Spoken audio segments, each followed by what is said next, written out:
Kontegeneted nakazi nga bano batuuze b'okukyalo Bukeerere mu disitulikiti y'e Mukono n'abalala babiri abatannamanyibwa mannya era kigambibwa nti bandiba abenjemu okusinziira ku bifaananyi ebisangiddwa ku mirambo. Akabenje kano kaleesewo akalipagano k'ebidduka naddala ku luguudo oludda e Katosi era poliisi y'ebidduka n'abatuuze bakoze bukubirire okuta ebidduka n'okuddusa emirambo mu ggwanika e Mulago.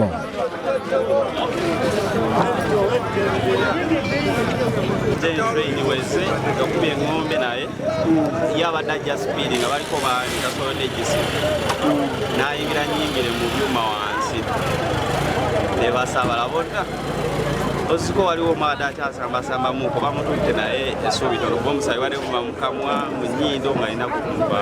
Abeerabiddeko n'agaba obuzibu babutadde kuwa boodabooda abadde avugisa ekimama. Banne badde basibye yaleese buleesi kuba omukazi wadde nga zisibye ne booda nga zisibye yaleese buleesi Mesinde abadde atisse abantu bana.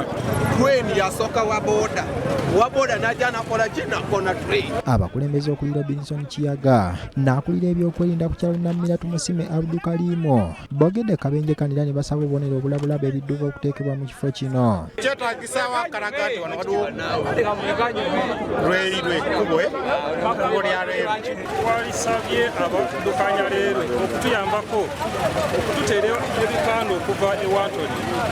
Buli muvuzi omupya ku luguudo lw'e Katosi amanye nti leero wakiri mu kilomita nga 2 yeri. Tusaba ne hamps amakubo gaffe gabeere muri hamps kubanga hamps zitulina mu ekkubo lya road ekkubo lya Katosi road hamps tulina mu ki. Bo bawadde tebagira waffe tusibye nga tulowooza yayiseewo dda kumbe ekyaliyo kati bagivuga mabega balekerawo givuga emabega bwe batuuka okutikkula bagikyusa omutwe etunule gy'erina okulaga naye bagivuga livansi. Wetukoledde eggulire lino nga poliisi tennavaayo kukola alipoota ku kabenje kano wabula ekitongole ky'eggaali y'omukka kizze nga kirabula abantu okubeera abeegendereza nga bayita mu bitundu omuli oluguudo lwayo. Ronald Kitanda ne Moses Serumaga, BBS Terefayina ageesigika.